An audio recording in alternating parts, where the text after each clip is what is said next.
गुरुदेव को प्रणाम करती हूँ। मैं फागुन माह की शुक्ल पक्ष की आमलकी एकादशी का व्रत कथा आपको सुना रही हूँ। आपको यह कथा सुनते सुनते पूरे 12 वर्ष की एकादशी का फल मिल जाएगा। आपको यह उपाय मैं कथा के एंड में बताऊंगी। अभी आप यह कथा सुने।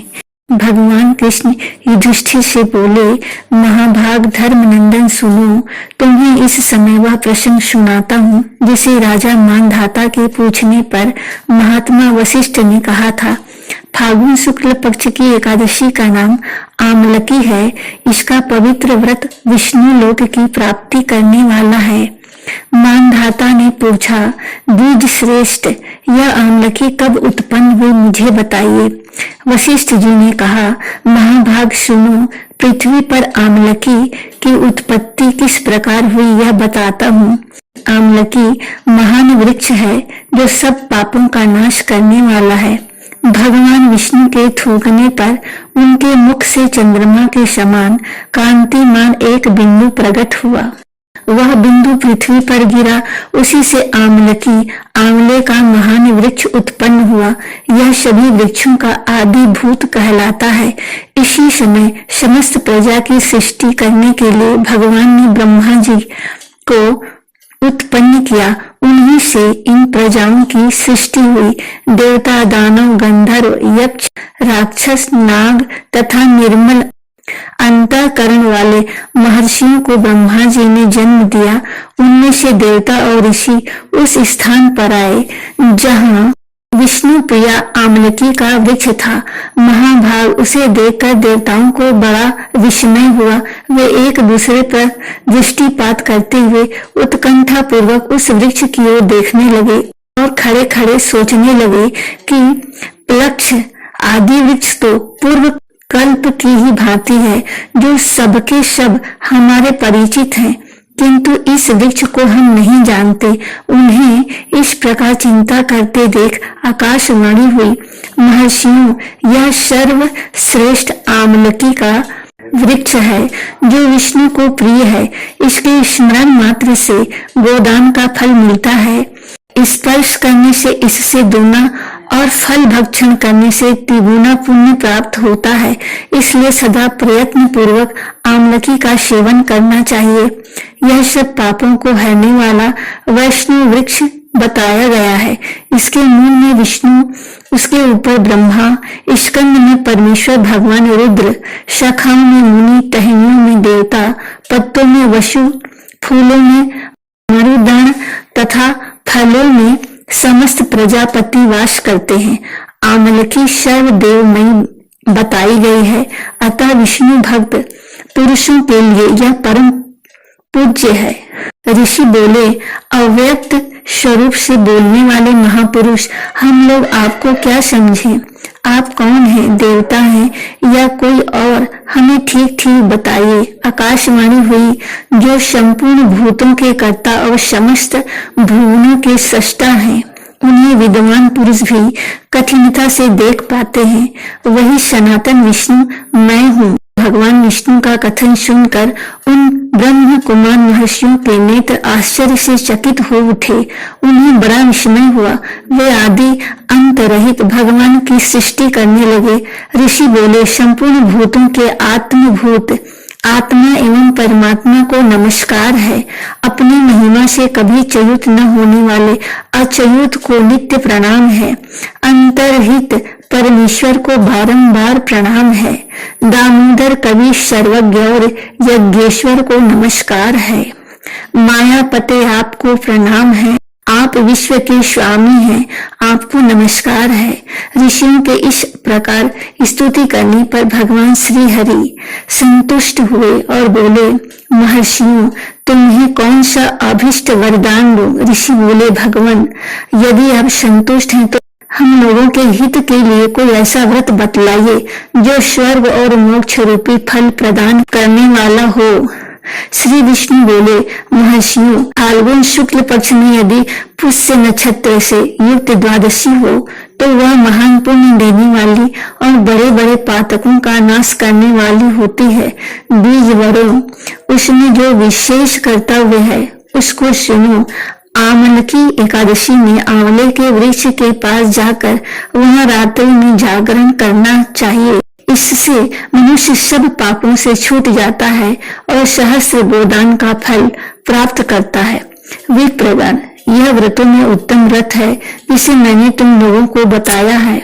ऋषि बोले, भगवान, इस व्रत की विधि बताइए, यह कैसे पूर्ण होता है? इसके देवता, नमस्कार और मंत्र कौन से बताए गए हैं? उस समय स्नान और दान कैसे किया जाता है? पूजन की कौन सी विधि है तथा इसके लिए मंत्र क्या है? इन सब बातों का यथार्थ रूप से वर्णन कीजिए। भगवान विष्णु ने कहा, द्विज वरुण, इस व्रत की जो उत्तम विधि है उसको श्रवण करो। एकादशी को प्रातः काल दंत धावन करके यह संकल्प करें कि हे पुंडरीकाक्ष, हे अच्युत, मैं एकादशी को निराहार रहकर दूसरे दिन भोजन करूंगा। आप मुझे शरण में रखें। ऐसा नियम लेने के बाद पतित, चोर, पाखंडी, दुराचारी, मर्यादा भंग करने वाले तथा गुरु पत्नीगामी मनुष्यों से वार्तालाप न करें। अपने मन को वश में रखते हुए नदी में, पोखरों में, कुएं पर अथवा घर में ही स्नान करें। स्नान के पहले शरीर में मिट्टी लगाएं। मिट्टी लगाने का मंत्र, अश्वकांते रथकांते विष्णुकांते वसुंधरे वृत्ति के हर में पापन जन्म कोट्याम समर्जितम। वसुंधरे, तुम्हारे ऊपर अश्व और रथ चला करते हैं तथा वामन अवतार के समय भगवान विष्णु ने भी तुम्हें अपने पैरों से नापा था। मृत्यु के मैंने करोड़ों जन्म में जो पाप किए हैं, मेरे उन सब पापों को हर लो। स्नान मंत्र, तुम मां सर्वभूतानां जीवनं तत्तु रक्षकं श्वेद ज्योतिब जजातीनां रसानां पते नमः। स्नान्तोऽहं सर्वतीर्थेषु हदप्रश्मरेषु च नदीषु देवखातेषु इदं स्नानं तु मे भवेत्। जल की अधिष्ठात्री देवी माता, तुम संपूर्ण भूतों के लिए जीवन हो। वही जीवन जो श्वेदज और उद्भिद जाति के जीवन का भी रक्षक है। तुम रसों की स्वामिनी हो, तुम्हें नमस्कार है। आज मैं संपूर्ण तीर्थों, कुंडों, झरनों, नदियों और देव संबंधी सरोवरों में स्नान कर चुका। मेरा यह स्नान उक्त सभी स्नानों का फल देने वाला हो। विद्वान पुरुष को चाहिए कि वह परशुराम जी की सोने की प्रतिमा बनवाए। प्रतिमा अपनी शक्ति और धन के अनुसार यह 1 या आधे मासे स्वर्ण की होनी चाहिए। स्नान के पश्चात घर आकर पूजा और हवन करें। इसके बाद सब प्रकार की सामग्री लेकर आंवले के वृक्ष के पास जाएं। वहां वृक्ष के चारों ओर की जमीन झाड़ बोहा लीप पोत कर शुद्ध करें। शुद्ध की हुई भूमि में मंत्र पाठ पूर्वक जल से भरे हुए नवीन कलश की स्थापना करें। कलश में पंचरत्न और दिव्य गंध आदि छोड़ दें। श्वेत चंदन से उनको चर्चित करें। कंठ में फूल की माला पहनाएं। सब प्रकार के धूप की सुगंध फैलाएं। जलते हुए दीपकों की श्रेणी सजा कर रखें। तात्पर्य यह है कि सब ओर से सुंदर एवं मनोहर दृश्य उपस्थित करें। पूजा के लिए नवीन छाता, जूता और वस्त्र भी मंगा कर रखें। कलश के ऊपर एक पात्र रखकर उसे दिव्य लाजों से भर दें। फिर उसके ऊपर स्वर्ण में परशुराम जी की स्थापना करें। विश्वकाय नमः कहकर उनके चरणों की, विश्वरूपिणे नमः ये दोनों घुटनों की, उग्राय नमः से जांघों की, दामोदराय नमः से कटी भाग की, पद्मनाभाय नमः से उदर की, श्री वत्स धारिणी नमः से वृक्ष स्थल की, चक्रिणे नमः से बाई बाह की, गदिनी नमः से दाहिनी बाह की, वैकुंठाय नमः से कंठ की, यज्ञ मुखाय नमः से मुख की, विशोक निधये नमः से नासिका की, वासुदेवाय नमः से नेत्रों की, वामनाय नमः से ललाट की, सर्वात्मने नमः से संपूर्ण अंगों का, मस्तक की पूजा करें। ये ही पूजा के मंत्र हैं। तदंतर भक्ति युक्त चित्त से शुद्ध फल के द्वारा देवादिदेव परशुराम जी को अर्घ्य प्रदान करें। अर्घ्य का मंत्र इस प्रकार है।